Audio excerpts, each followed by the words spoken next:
Good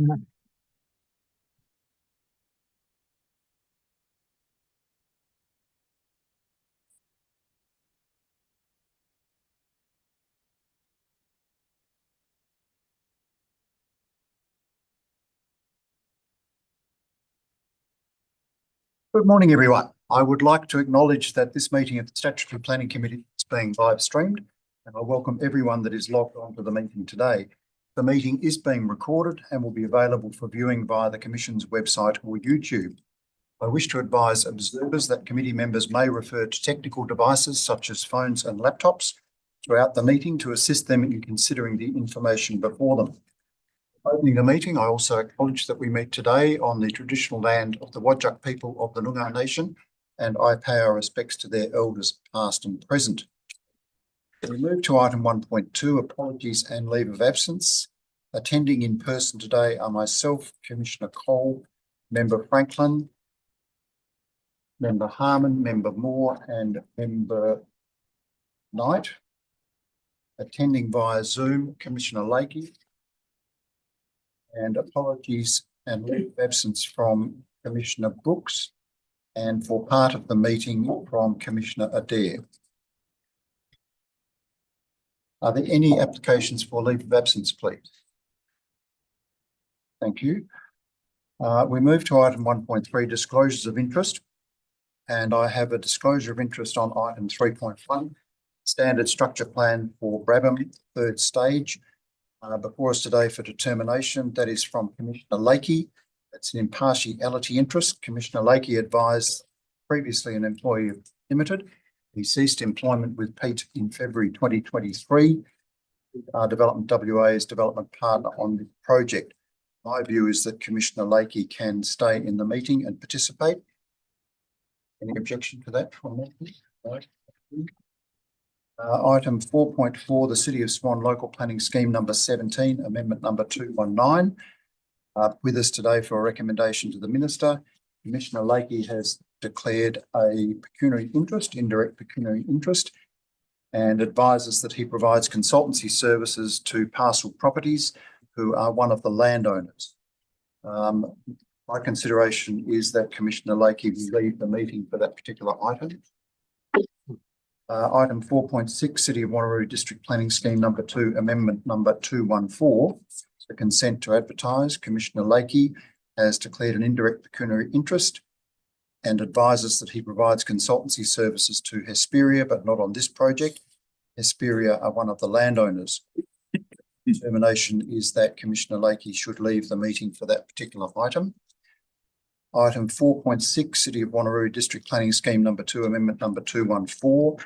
Member Franklin has declared a direct pecuniary interest in that she is a resident of the East Wanneroo District Structure Plan area, and my determination is that Member Franklin will leave the meeting for that particular item. On same matter, City of Wanneroo District Planning Scheme number 2, amendment number 214, Member Harmon has declared an impartiality interest that he completed work for a client that owns land within the East Wanneroo District Structure Plan area. I've determined that that is actually an indirect pecuniary interest, and I will ask Member Harmon to leave the room for that particular item. Are there any other declarations of interest, please? No. Item 1.4, declaration of due consideration. Could all members indicate they have read the agenda? Thank you. Item 1.5, the minutes of the meeting of the 27th of November. Could I have a move and a second to adopt those minutes, please? Moved by Member Knight, seconded by Member Harmon. No dissent. Thank you very much. That brings us to items, deputations and specifications. Sam, thank you. Mr. Chairman, good morning everyone that is present today in order to make a presentation to the Statutory Planning, either in person or via Zoom. If you are attending in person this morning, you will be invited to join the table. And if you are attending via Zoom, you will be promoted to a panelist to enter the Zoom room to deliver your deputation. You have been advised of your allocated time this morning, which will be furnished by a timer which will appear on the screen. Unfortunately, the alert times on that are not working, so you won't hear any alert times. So please just be mindful of the timer counting down your allocated time. If you have a PowerPoint presentation, this will be displayed on the screen throughout your deputation, and you are requested to advise us as you wish to advance your slides. Thank you. Our first deputation is from Mr. Humphrey Bogart. Bogart in the room. Via Zoom. Via Zoom. Okay, thank you. And it is a deputation on item 3.1, standard structure plan for Brabham.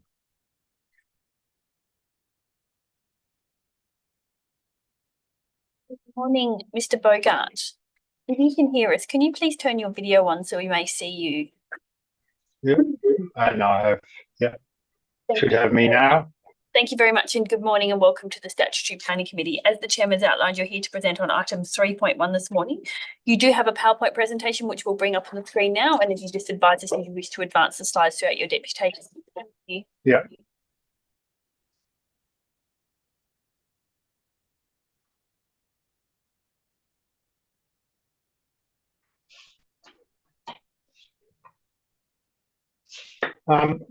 This is what I'm presenting is a snapshot of the alternative structure plan, and the benefit for the developers are that there will be dwellings, more dwellings than originally proposed, and there are also they can charge more for green blocks, and in the same time there will be they will save 47% of the native bushland. Next one.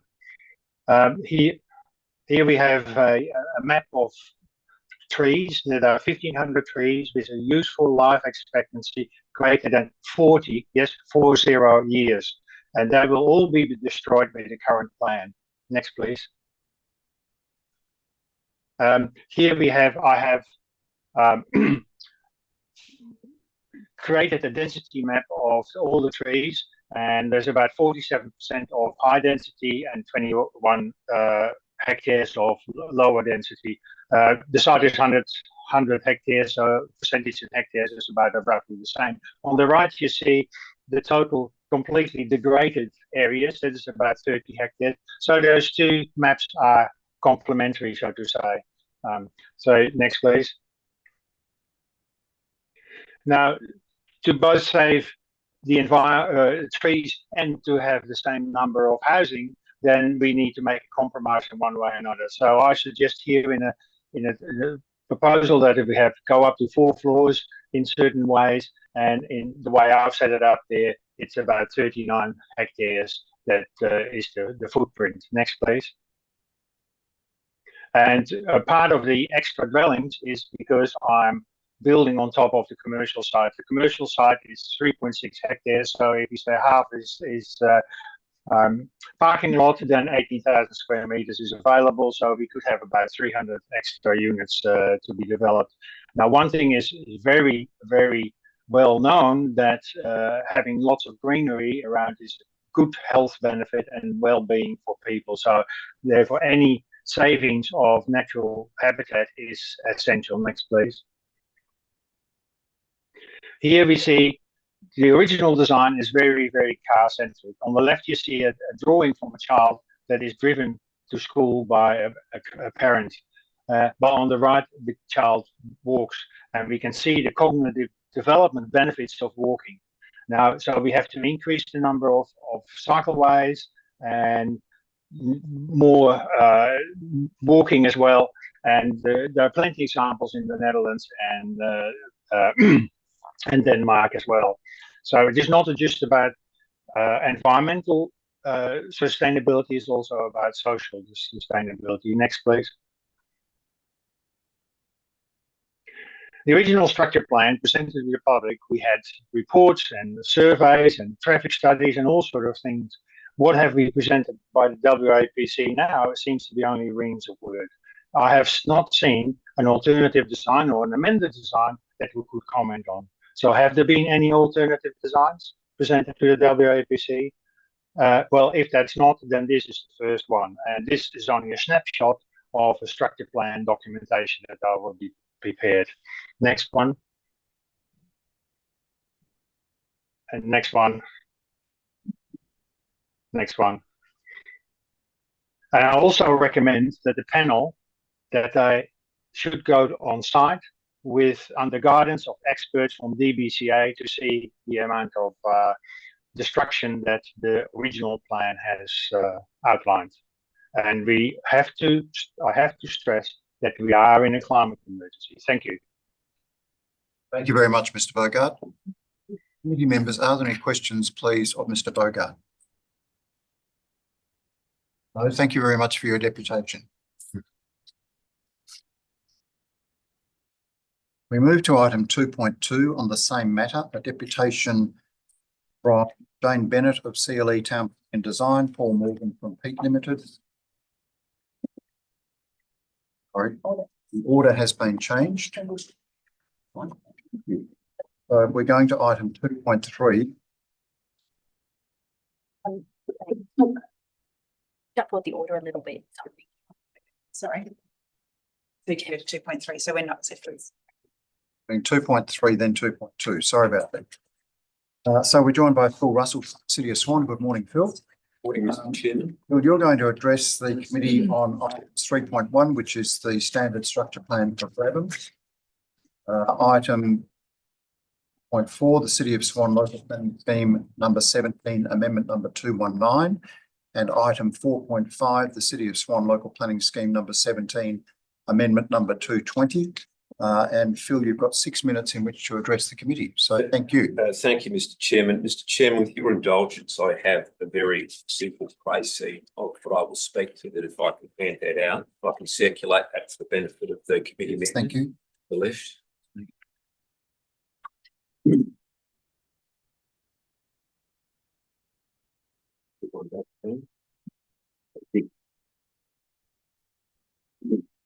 While that's being circulated, Mr. Chairman, I will thank you, Chairman and committee members, for the opportunity to address you this morning on behalf of the City of Swan. Very simply, as you can see in my summary page here, the City's position is that that respectfully it finds fault with the report in front of you with respect to the recommendation.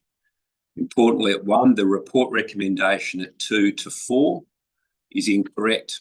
It is important to state as a matter of fact that the Council resolution of the 14th of August 2024 is not a resolution to not extend Henley Brook Avenue in conjunction with Yilgarn Road. It is not such a resolution. In relation to 2.5, I see that very substantial weight in the report has been attached to a technical transport advice note or document provided on behalf of the proponents by PJA Consultants dated the 11th of October 2024, where it discusses the supposed implications on the proposed structure plan of not extending Henley Brook Avenue at all past Yilgarn Road, Park Street, or in any way, shape or form. It's critical to note, Mr. Chairman, that this report was never provided to the City to make comment on. Critically, the PJA document references the Henley Brook Avenue Urban Growth Corridor Modelling GHD Consultants Final Rev 2 report dated 3rd of March 2023. That has been superseded to some degree by a higher order, more detailed modelling. The PJA Consultants report advises that the implication of extending Henley Brook Avenue to Reed Highway is that the dualling of Yilgarn Road would detrimentally affect the pedestrian connectivity of the district centre, Brabham, and the proposed school. Okay, the City has obtained more refined traffic modelling, which I'll reference here as the GHD AMSUN modelling from June 2024. And that modelling looked at 4 scenarios. 1, the scenario of Henley Brook Avenue extended to Park Street. 2, a scenario of Henley Brook Avenue extended to Yilgarn Road. 3, a scenario of Henley Brook Avenue extended to Reed Highway with planning Glenwood. And 4, a scenario of Henley Brook Avenue extended to Reed Highway with Hawthorne Avenue closed. What I can say, Mr. Chairman, is that in all instances, the modelling indicates a need to dual only the section of Yilgarn Road west of Evergrades Avenue, including the need for a dual lane roundabout at Yilgarn Everglades Avenue and Marble Entrance. And you can see on the attached plan, I've circled that section of Yuildene Road, that all scenarios have modelled would indicate the need for dualling, and it's only this section, Mr. Chairman, that is required to be dualled. Saliently, and this is the kicker, the implications of the most recent traffic modelling data is that irrespective of whether Henley Brook Avenue is only extended to Yuildene Road or extended fully to Reed Highway, the impact on the pedestrian connectivity for the district centre and for the school remains the same. So the reported concerns in relation to potential implications of the council non-resolution with respect to not extending Henley Brook Avenue, the implications on those elements of the plan are the same in all modelled instances, including the one under the planning framework. It makes no difference to the section of Yuildene Road that will need to be dualled. So even if council had resolved to terminate Henley Brook Avenue at Yuildene Road, which again I'll reiterate it has not, it would not change the structure plan any more or less than the existing arrangement in the planning framework for Henley Brook Avenue to extend to Reed Highway. It's a difference, Mr. Chairman, that makes no difference. With respect to that item, I'm happy to take questions, or if you'd like me to go on to the other two items, which are far more brief. If you could go on to the other two, then we'll take questions on all three. Okay. Right, Mr. Chairman, the other two there in relation to the two DCPs, the amendments, what the amendment's doing is obviously to change the wording in relation to the period of operation to reflect what the state planning policy recommends. It's critical to note that those amendments, when they were drafted more than 10 years ago, Mr. Chairman, were deliberately drafted carefully to ensure that the period of operation did not expire automatically at the end of 10 years. And this exercise is for the sake of bringing a line of consistency with best practice in terms of what the SPP prefers on the period of operation. It's important that these, both of these developer contribution plan scheme amendments are continued.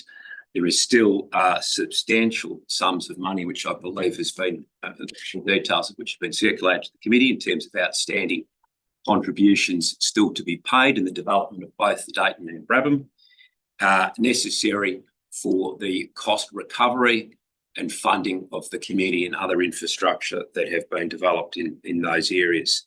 So there is still 30-odd% thereabouts in both Brabham and Dayton that requires to be developed and requires to contribute, and obviously contributing to the need for the infrastructure that's still to be provided and has already been provided in many instances. So it's critical that that those amendments are adopted with respect and those arrangements. Thank you, Mr. Chairman. Thank you very much. Committee members, are there any questions, please, of Mr. Russell on items 3.1, 4, 5?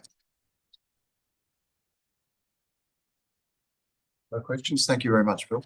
Just on a final note, Mr. Chairman, on behalf of the city and the planning and development section, I'd like to extend our gratitude and congratulations on your tenure as the chair of the planning committee, and wish you all the best for your future endeavours. And similarly, extend a welcome to Commissioner Cole and her appointment. Thank you. We look forward to working with you. Thank you very much. We now move back to item 2. And we have a deputation on item 3.1, the standard structure plan for Brabham. We're joined by Jane Bennett from CLE Town Planning and Design, and Paul Morgan from Peak. To advise that Bennett is making a deputation as a private citizen and not in the capacity as a WC board member, and has not been provided with any information that is not available to the. Thank you very much, Jane. Sorry, we're also joined by Amy Nankara. Chairman, Paul Morgan will commence and then I'll follow. Thank you. Morning, Chairman and committee members. Initially, I'll provide a brief introduction around the project before I hand over to Jane, who will provide some more detail around the structure plan. This structure plan forms a part of Pete's existing Brabham estate, which is our flagship innovation project. one that is underpinned by several or many sustainability initiatives.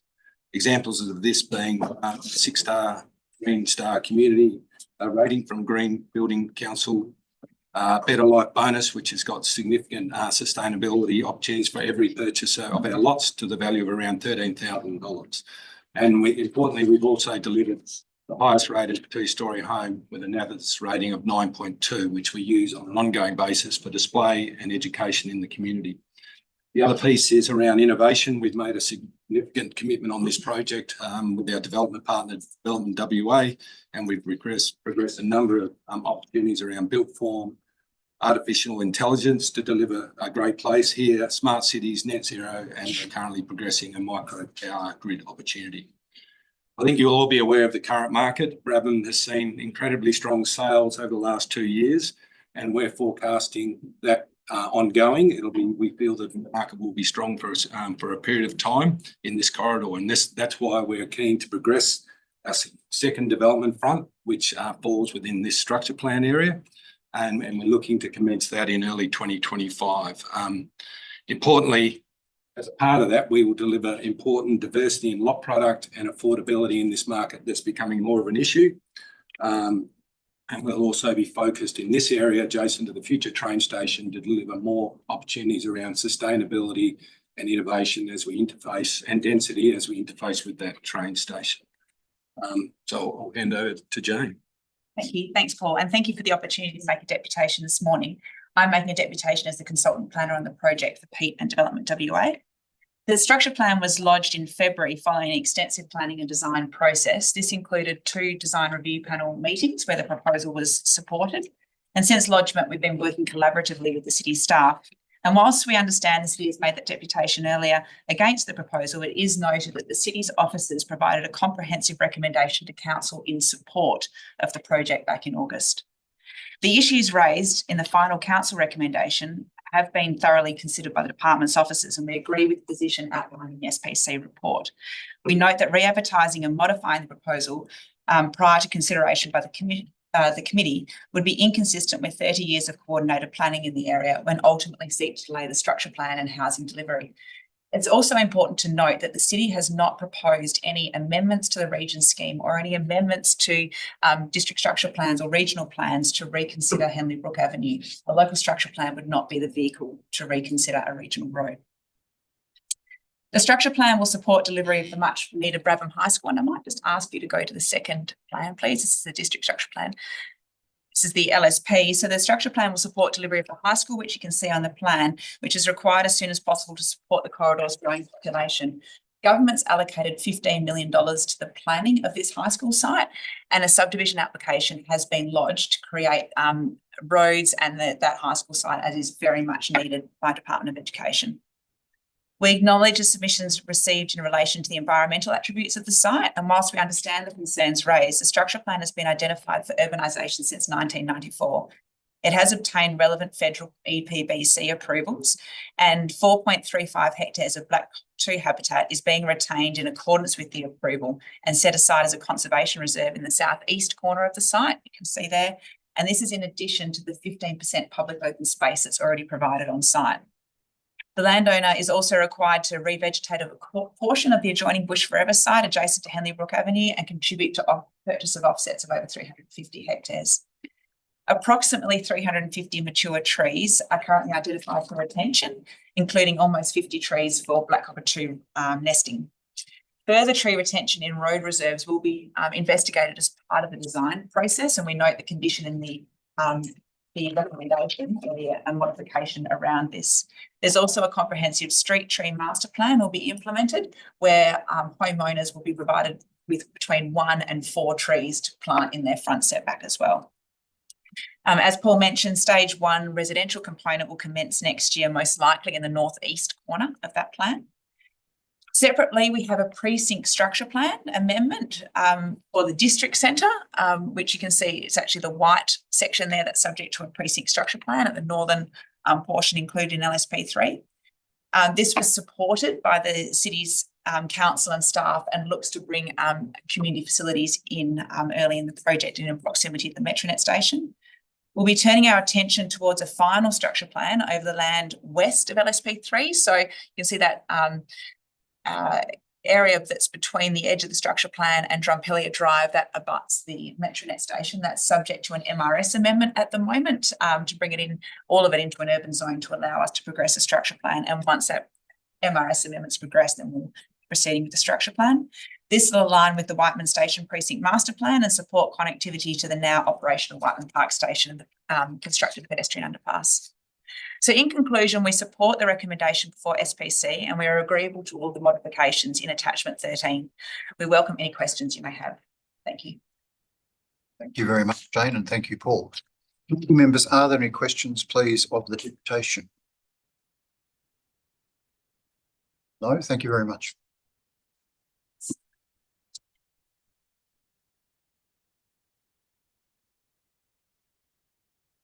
We move to item 2.4, deputation on the City of Gosnell's Local Planning Strategy 2019. For us today for endorsement, it's item 3.4 on the agenda. I'll be joined by Dion White from Hatch and Simon Malabone from Salvation Army.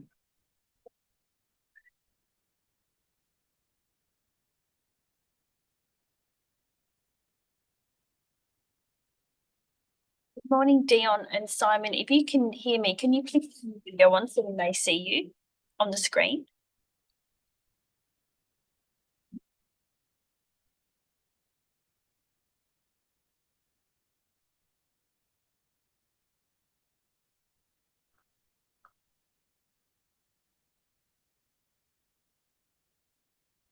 Thank you, Chair and committee members. Can we please have the first slide?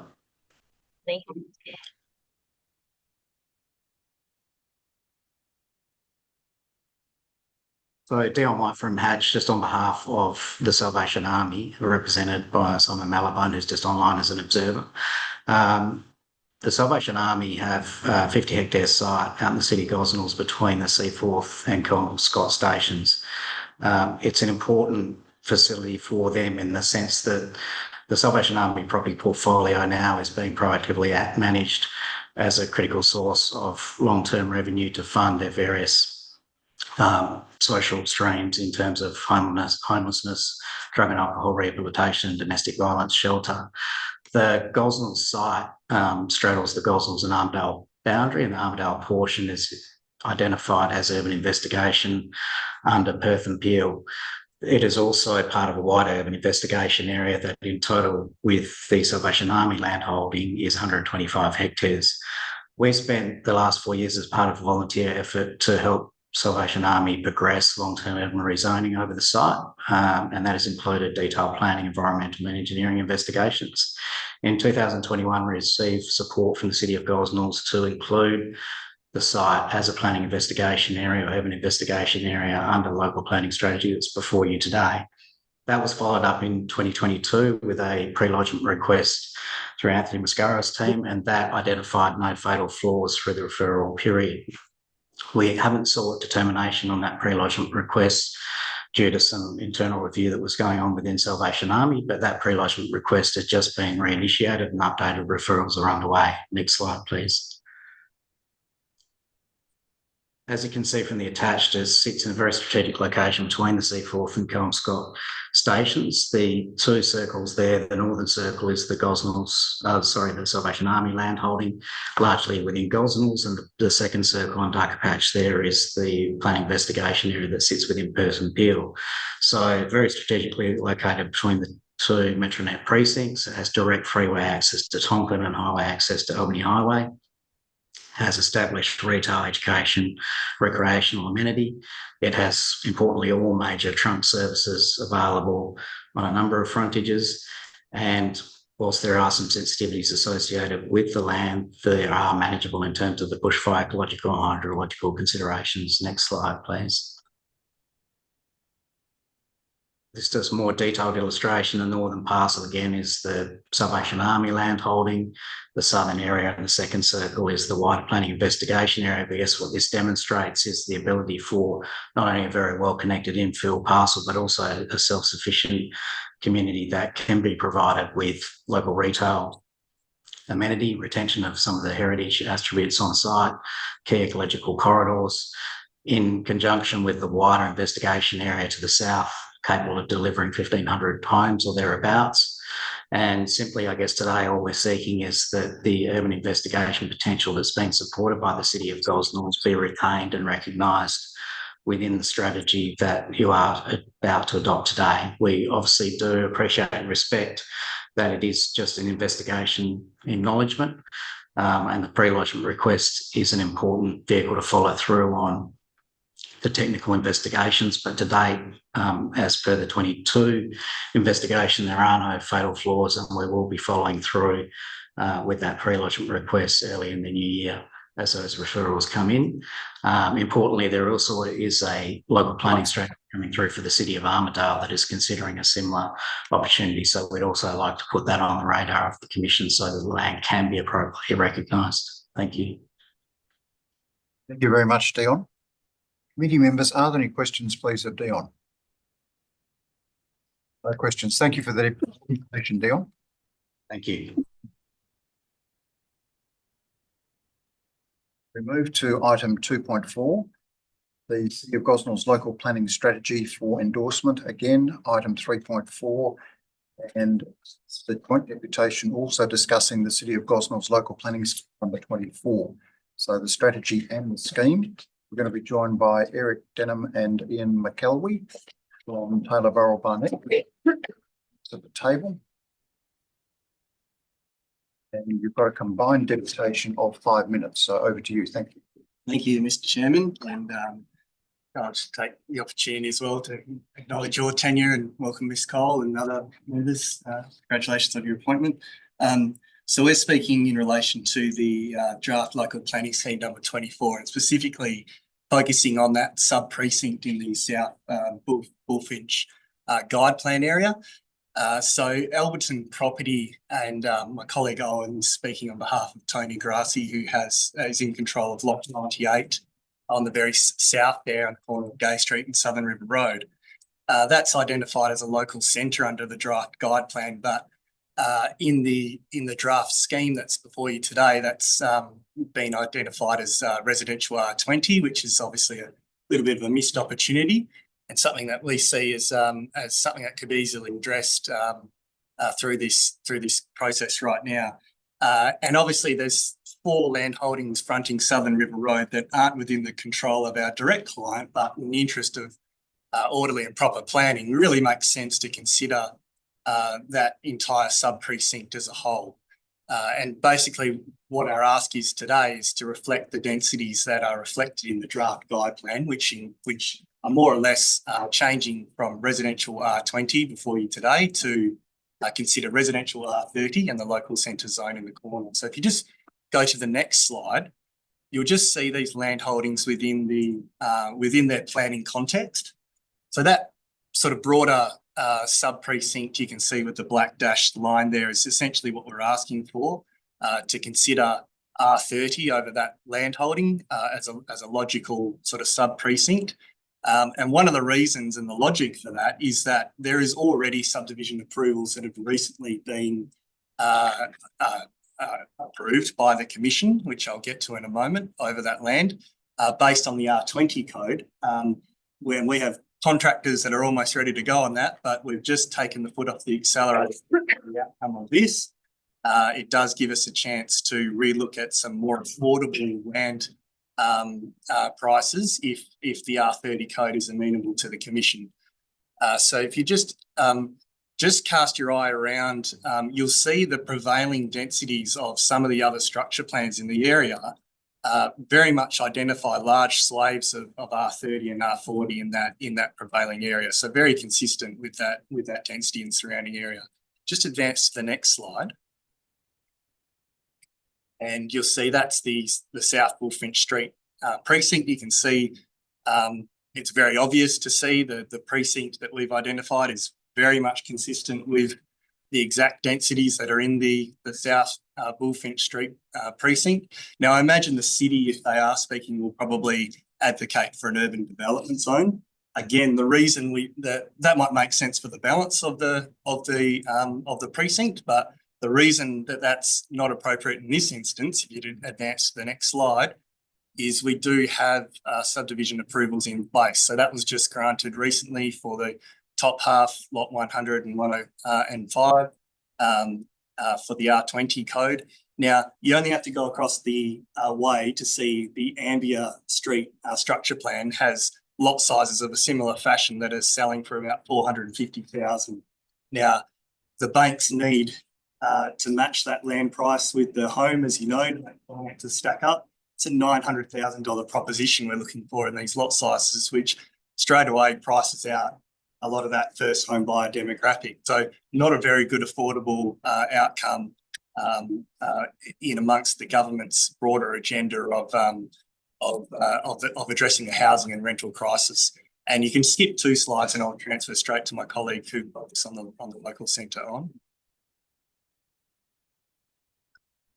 Yeah, just as Eric alluded to earlier, our request seeks to zone Mr. Tony Rassi's lot 98 from residential R20 to local centre. The R20 is just essentially a base code uplift as well, which the city's applied across the whole local government area. And for context, we're only seeking portion of lot 98 to be rezoned to local centre. There has been a recent subdivision approval as demonstrated on the screen. And we're only seeking for that very corner against Gay Street and Southern River Road. The rest of it was basically to unlock the balance land for Alberton Property to undertake the residential subdivision. So as Eric has alluded to, there is subdivision occurring within the area, which kind of goes against, I guess, what we argue is the urban development zone. But I guess to put it simply and to support our request, lot 98 identified as a local centre under table 18 of the draft local planning strategy, which you guys are considering today, the committee. And we're just simply asking for the zoning within the scheme to be aligned with the strategy. If I can just skip to the next slide. The lot is also identified within the draft Bullfinch Guide Plan, as Eric showed before. And it's also identified within the city's draft activity centre planning strategy above and as highlighted. And both of these documents have been endorsed by council. As a result of them being identified within these strategic documents, the site's been identified as a commercial and local centre site several times. It's actually 5 times to be specific since 2012. As such, we don't deem it's necessary for the site to be subject to any further advertising, and especially not through a lengthy drawn out scheme amendment process, which would have to commence following the gazetting of this scheme. The site itself has suitable site characteristics for a local centre site. It's located on a major road. It's corner lot. It's adjacent. Skip to the next one. Next slide. It's adjacent Sutherland's Park. And there's no question that it's a suitable site for a local centre. Ultimately, our request aims to include the local centre site within the scheme, just to avoid any unnecessary delays which may happen. And it's our view that the community has not only the ability to implement an action, which they are considering today within the strategy, but also to streamline the planning process moving forward. Appreciate your time today. Thank you very much, Ian. Thank you, Eric. Committee members, are there any questions, please, of the deputation? Thank you, Member Harmon. On the price point of the current subdivision at the R20 coding, in your view, and either of you can answer, what do you reckon the price point for a block would be under the proposed R30 density? Under R30, it enables us to, so R20 will have a mix of 12.5 by 30s, 15 by 30s and 17 by 30s. So 375s, 450s and 510s, which will sell anywhere from about 350 to 450,000, double that for the house, and there's your total package price. With the R30 code, it enables us to look at things like squat lots, which are very popular with builders at the moment. So 20 by 15s being 300 square metres. We've definitely looked to introduce those, and they could get very close to that $300,000 mark. So you're looking at a $600,000 proposition as opposed to more the $800,000, $900,000 proposition. It also introduces the 12.5 by 25s, which are very popular. So that's a 313 square metre. very similar price point. Very efficient to build because you don't have parapet walls, so they're yeah, much more efficient. Thank you. Any further questions, please? Well, thank you very much, Eric and Ian. I will move to item 2.6, City of Gosnell's Local Planning Scheme number 24, which is before us today for a recommendation to the Minister. We're joined by Lex Barnett from Taylor Barrell Barnett and Jordan Ennis from Hesperia. Gentlemen, you have a PowerPoint presentation. We will slide.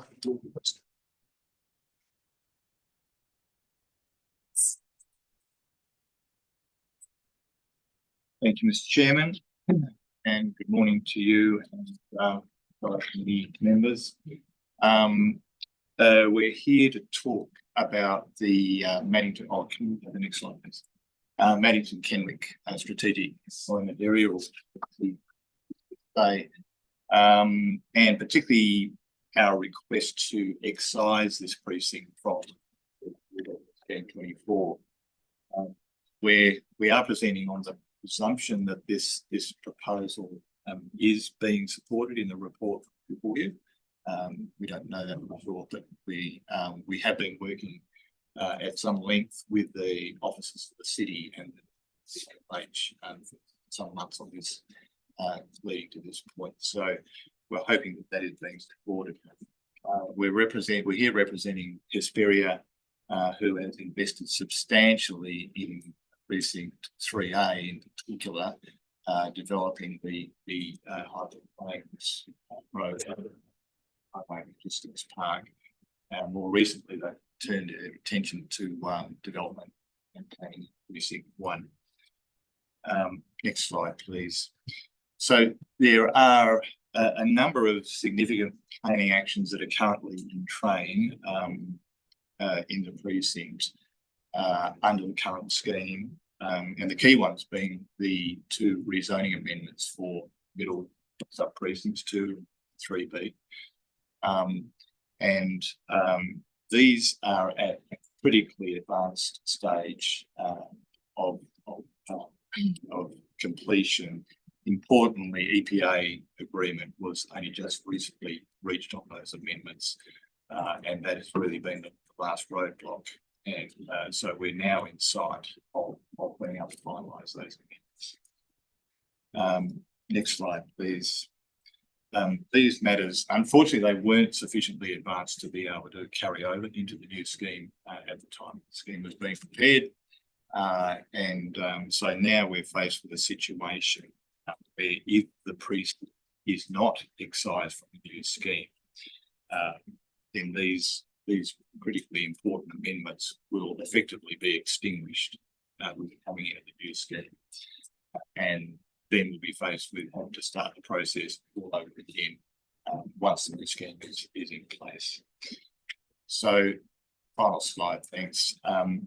So Hesperia, as the most significant landowner in the overall precinct, does support the initiative.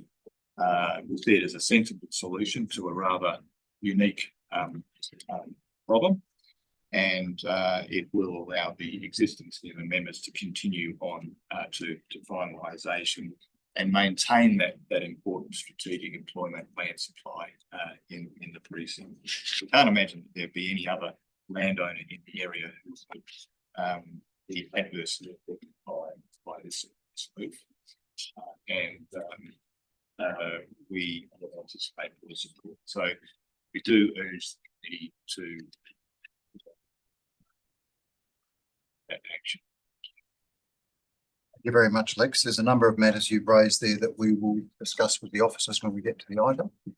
Committee members, are there any questions, please, of Lex?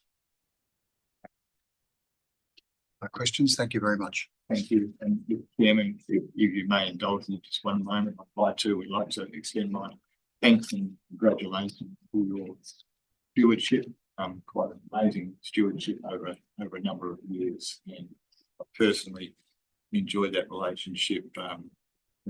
Very respectful, and professional, and I think importantly, the people that I've sought to represent over that time have always felt heard even if they didn't get their way, they've always felt and appreciate that. And congratulations on Commissioner Cole. Thank you very much.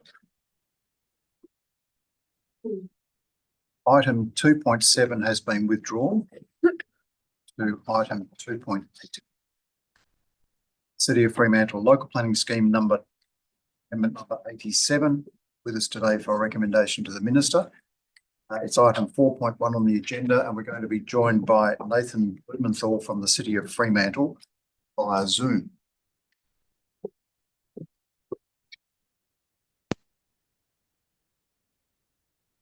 Nathan,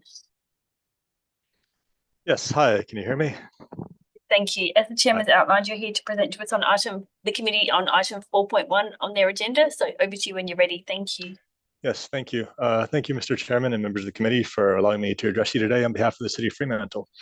I just want to briefly reiterate the rationale for Amendment 87, which is the special control area for what we're calling the Fremantle Alternative, and then just make myself available for any questions you may have. So our scheme amendment report identifies that the Fremantle Alternative was gazetted in February 2019 with the intent to provide more varied and smaller housing than otherwise allowed under the R codes, but while still retaining the existing feel of the neighborhoods. Since then, 4 projects have been approved. There's 3 around 2019-2020, which have been constructed, and 1 in 2022, which is yet to be constructed. We've had some feedback on the process from the developers and surrounding residents, but we really want to see more examples before we gauge whether the scheme is successful and whether and how it should be amended. We acknowledge there's been limited take-up of this initiative, and our suppositions for that have been discussed in our report. But briefly, they seem to be some combination of the limited number of lots affected by the special control area, the longer lead-in time required for this type of development compared to standard housing, and then, of course, the increased building cost and labor shortages ongoing since the COVID epidemic in 2020. However, we do believe the underlying proposal is sound and has created successful new housing typologies of higher density than would otherwise be permitted. We're therefore requesting further time to allow more developments to be constructed under this scheme. Our initial request was for a 7-year extension, but I understand there may be some hesitance to extend the proposal for what would in effect be a total of 12 years. However, given the current state of the building industry and the longer lead-in time for these developments due to the scoping, design, and review processes, I would ask that any extension be granted for at least 5 years. I think that would give us sufficient time to be able to judge whether it is successful in what will hopefully be a less constrained market environment. In regard to the reduction in floor area from 120 square meters to 90 square meters, this recommendation was made on the basis of submissions received and on the fact that the current uptake of the Frio alternative has seen all of the developments thus far maximize 120 square meter size and provide 3-bedroom dwellings. Given the need for the smaller housing topology, the city's recommended the floor area be reduced to 90 square meters in the hopes of getting smaller 1- and 2-bedroom typologies. Though I do, however, acknowledge that this change has not been tested, and the city is therefore not in a position to comprehensively defend the proposed floor area change, except on the basis of seeking smaller and different housing typologies than currently supplied by the market. In summary, the city's main concern is that the proposal will be extended for long enough to be able to allow more take-up of the initiative so as to better measure the outcomes. Thank you for your time, and I'm available for any questions. Thank you very much, Nathan. Committee members, are there any questions, please, of Nathan? Thank you, Commissioner Cole. Thank you, Nathan. Thank you for raising the point about the reduction to 90 square metres and that not being advertised and tested. I was going to ask you about that. Also wanted to ask you about the time to review how quickly the city could do that. If you know you're asking for 5 years, is there potential to review that more quickly?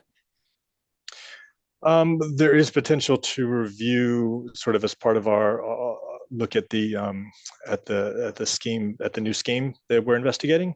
However, one of the big reasons for extending it is to allow more time for people to try to uptake it and try to go through the process till we can see, you know, exactly what needs to be fixed, what's working, what's not, that sort of thing. So Nathan, you are considering reviewing this as part of your scheme review. Is that going to be built into the scheme review process? That, yeah, that would form part of the scheme review process. Thank you. Thank you. Any further questions, please? All right, thank you very much, Nathan. Cool. Thank you.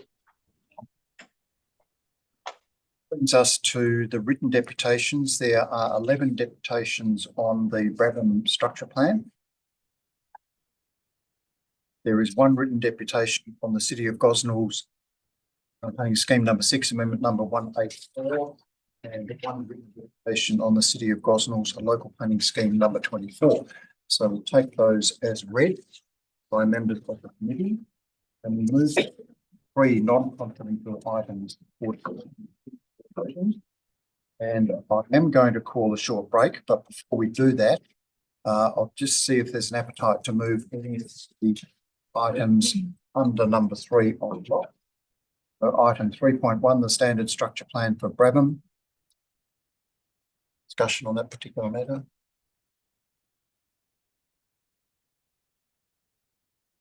I do have a question. Discuss that. City of Karratha local planning policy DP07 residential development requirements. Any discussion on that particular matter? Item 3.3, the town of Bassendean local planning policy 13 retention and provision.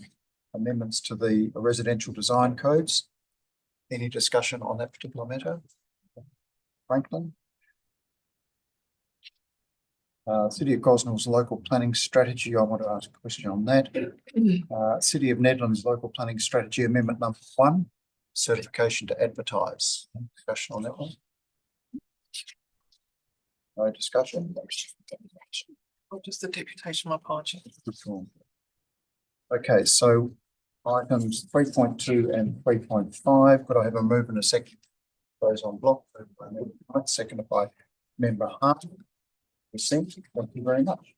We will have a 5-minute break. Thank you.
We need to stop VLC in the background. Just close VLC down, Irene. Just right click it at the bottom and just close it down. Go to view full screen, please.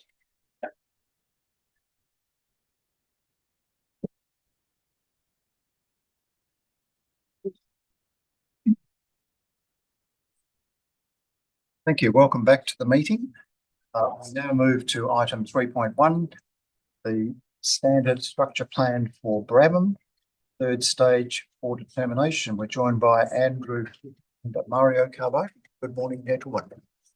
Good morning. Now, we had a number of deputations on this particular matter.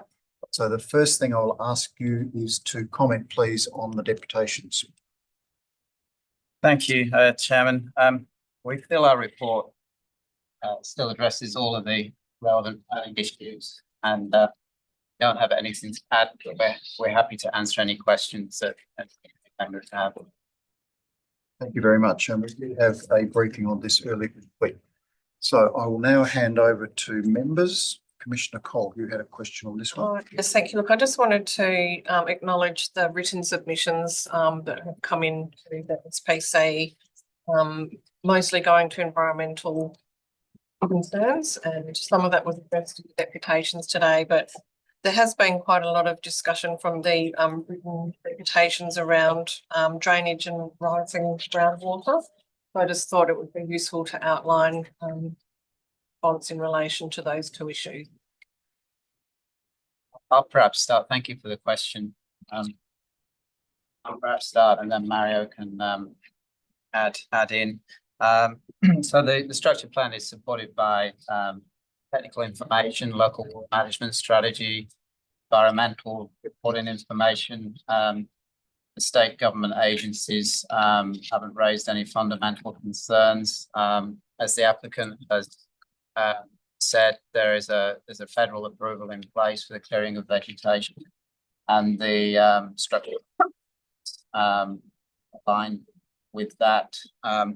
We have recommended some modifications to the structure plan to deal with such things as tree retention. But still, the structure plan does deal with the issues that have been raised in the written deputation. Do you have anything to add? Yeah, I'll just add in relation to strategy was by the Department of Water and Climate Information, which is the agency that oversees those documents. As part of the structure plan and standard requirements, so we need to do an urban water management plan as part of the subdivision process. We have included another modification to reflect the comments that were raised in the submissions in relation to ensuring the pre-development flows off-site are maintained as well. So that's a modification that we've recommended. So try to address those issues. And as Andy mentioned, in relation to the other environmental concerns about the trees and so forth. So there is a formal approval to the site. And we have got another modification in relation to a tree protection plan to be submitted with the subdivision application to guide alignments of roads and other things to retain as many trees as possible. So we acknowledge the comprehensive submissions, and we've tried to address that through several modifications. Thank you. Appreciate that. Thank you. Any further questions, please? No, thank you. We do have a recommendation before us. Do we have a mover and a seconder that we adopt the recommendation, please? By Commissioner Cole, seconded by Member Harman. No dissent. Can I make a comment? You may make a comment. Sorry, I just thought it would be worth noting that just wanted to acknowledge the procedural fairness that's been afforded to the City of Swan and the applicant in that extensive exchange of letters in Annex A, because I think that really was a very thorough and comprehensive approach to the issue raised and really gave detailed considerations. I wanted to say thank you to the department for being so methodical and really affording that procedural fairness to both parties. And happy to support the recommendation. Thank you very much. Is there any dissent to the recommendation? No, it's approved. Thank you. Thank you, Andrew and Mario. To item 3.3, the Town of Bassendean local retention and the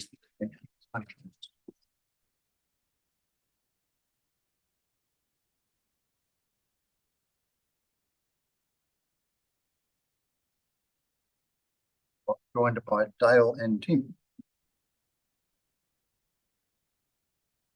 Go straight to the question on this particular item. Member Franklin, you had a question?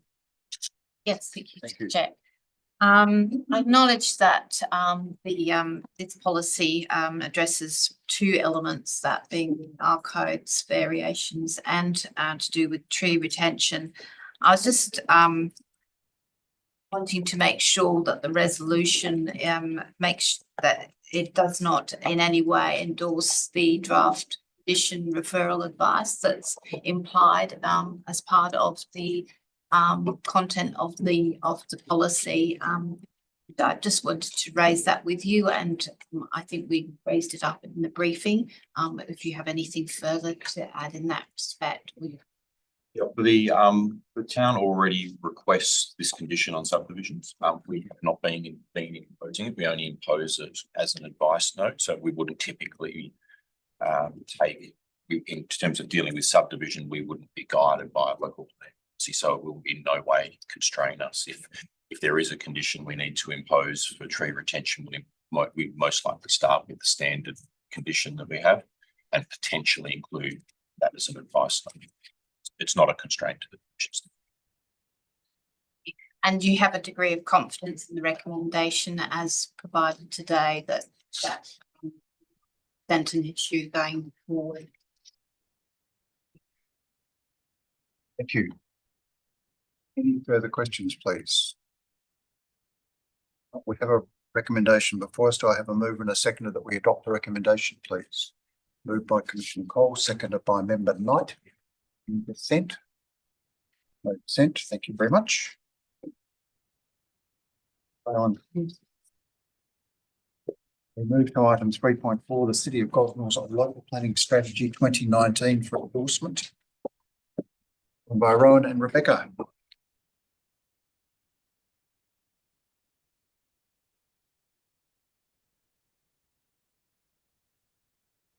Based on this, representing the Salvation Army and their land holdings. Can you just comment on the deputation, having listened to it? I'll sort of speak broadly and then I can dive into detail.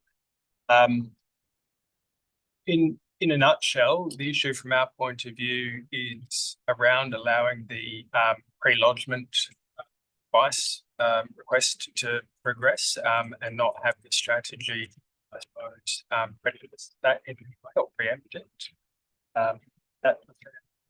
In summary, Do you want to add any more detail?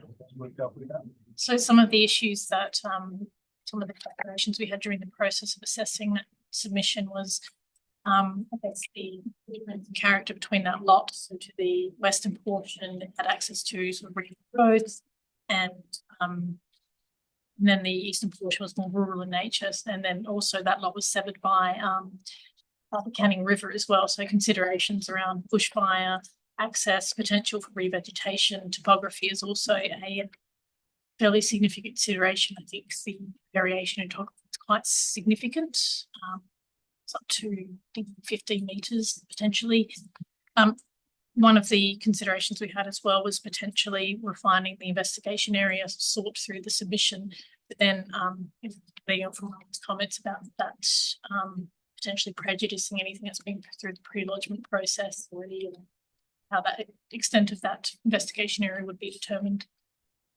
And I think it's probably important to point out that the absence of this being dealt with in detail through the local planning strategy does not fetter what the Commission might do with that pre-lodgement advice request in relation to a region. So the strategy won't get in the way of that. Okay, so you've probably answered my question then. The strategy won't get in the way of that. So if we adopt a strategy which doesn't actually address the land other than its current use, then the pre-lodgement request is determined. That was successful. There would be an MRS amendment and a concurrent amendment to the scheme, which we may or may not adopt later this morning. The strategy wouldn't prejudice that process. No, but potentially the other way around. Thank you. We then need to amend the strategy. My opinion, Up to the city. not.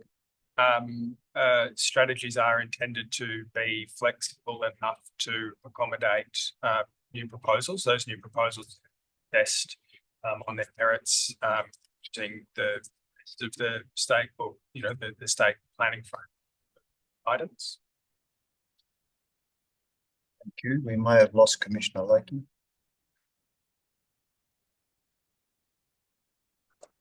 I can see you guys are okay. Can you see me? Oh, you can hear me. I can hear you. Like a voice. I can see you. I can. As long as you're there.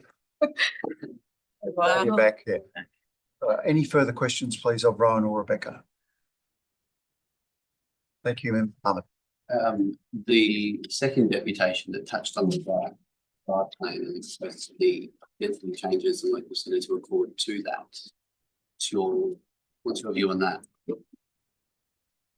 The scheme or the strategy? Yeah, I was going. Scheme, sorry. The strategy. That one. It's the scheme. We'll come to that. Thank you. Any further questions, please?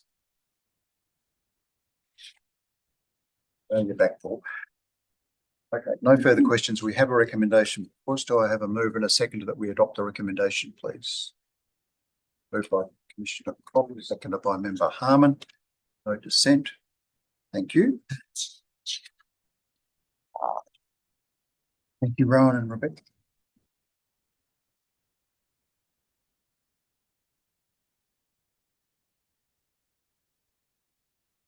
Thus to item 4. Confidential items for discussion, decision or noting, and the Statutory Planning Committee will now move the consideration of confidential. So I seek a mover and a seconder to resolve that the meeting be closed to the public. Member Knight by Commissioner Cole. Consent. Thank you.